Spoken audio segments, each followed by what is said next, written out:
செய்யலாம்னு பார்க்கலாம். ஒரு பவுல்ல 1/2 கிலோ மைதா போட்டுக்கலாம். Baking soda 1/4 teaspoon, baking powder 1/2 teaspoon. Baking powder optional, வேணா போட்டுக்கலாம்.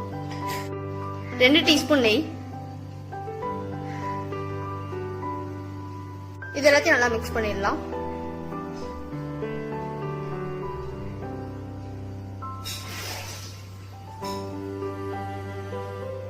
தண்ணி ஊற்றி மாவு நல்லா பிசையணும்.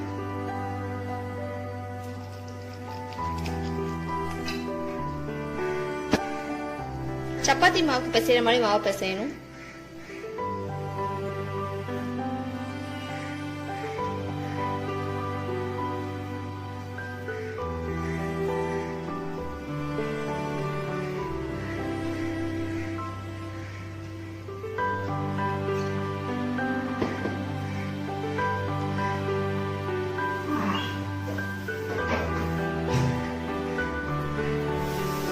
மாவு நல்லா பிசைஞ்சாச்சு. இப்போ 15 நிமிஷம் நல்லா ஊறிக்கணும். மாவு 15 நிமிஷம் நல்லா ஊறிடுச்சு. இதுக்கு மேலே எல்லோ ஃபுட் கலர் ஊற்றிக்கலாம். இது ஆப்ஷனல், வேணும்னா ஊற்றிக்கலாம். மாவு நல்லா மிக்ஸ் பண்ணிடலாம்.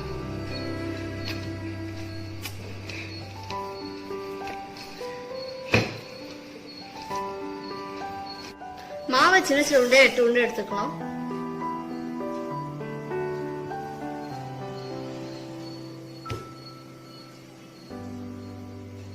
மாவை 8 உருண்டை எடுத்தாச்சு. இப்போ இதை சப்பாத்தி கல்ல போட்டு தேய்ச்சிடலாம். மாவை இது மாதிரி மெலிசா தேய்ச்சிக்கணும். பவுல்ல 2 டீஸ்பூன் நெய் போட்டுக்கலாம். 2 டீஸ்பூன் மைதா. இது எல்லாத்தையும் நல்லா மிக்ஸ் பண்ணணும்.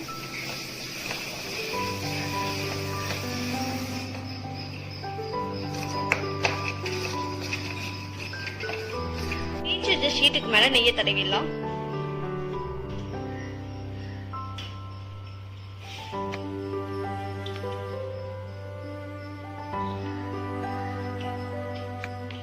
இதுக்கு மேல இன்னொரு ஷீட்டை வச்சிடலாம்.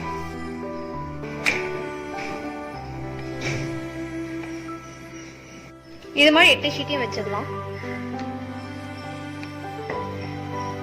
8 ஷீட்டையும் வச்சாச்சு. இப்போ இதை மடக்கிடலாம். இது மாதிரி மடக்கணும்.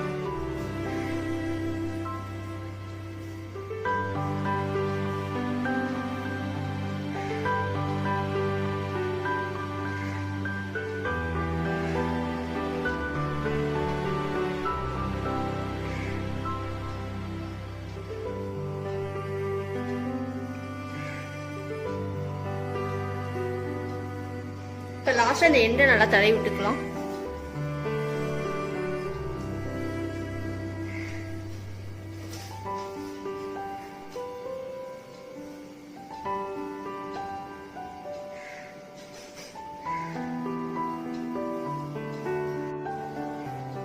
இப்போ இதை இப்படி கட் பண்ணிக்கலாம் கத்தியால.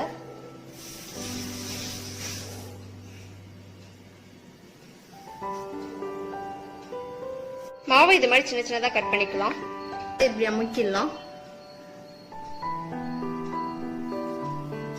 இப்ப சப்பாத்தி கடையால இப்படி தேய்ச்சிடலாம். மாவை இது மாதிரி மெலிசா தேய்ச்சிக்கலாம். அடுப்பு ஆன் பண்ணி ஒரு பேன்ல எண்ணெய் ஊத்திடலாம். எண்ணெய் நல்லா பாயில் ஆகணும்.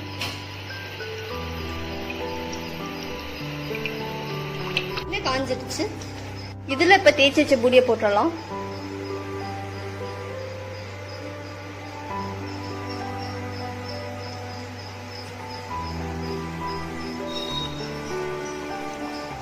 ப்ரௌன் ஆன உடனே எடுத்துடலாம்.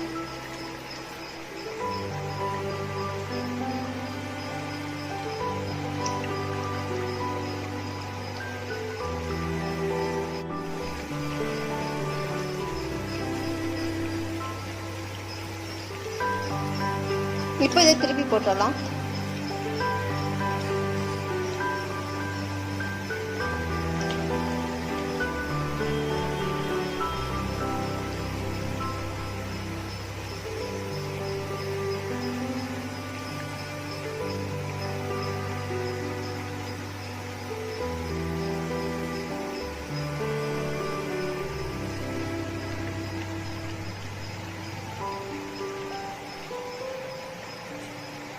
ப்ரௌன் ஆயிடுச்சு. இப்போ இதை எடுத்துடலாம்.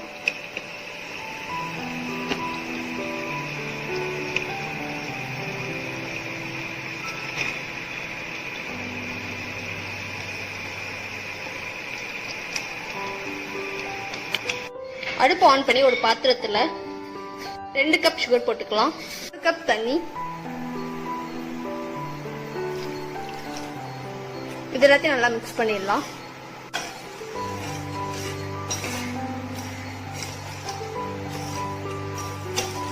சுகர் எல்லாம் நல்லா டிசால்வ் ஆகணும்.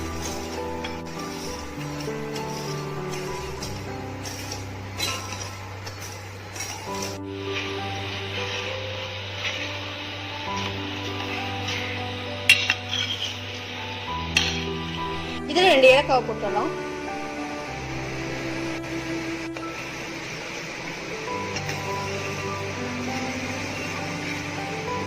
பாகு சிம்ல வச்சு பொடிச்சு வச்ச பூரி இதுல போட்டு எடுத்துடலாம்.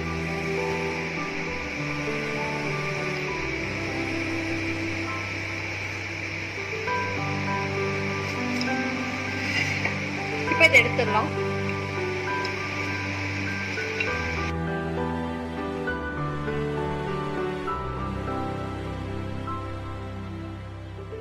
மடக்கு பொடி செஞ்சாச்சு.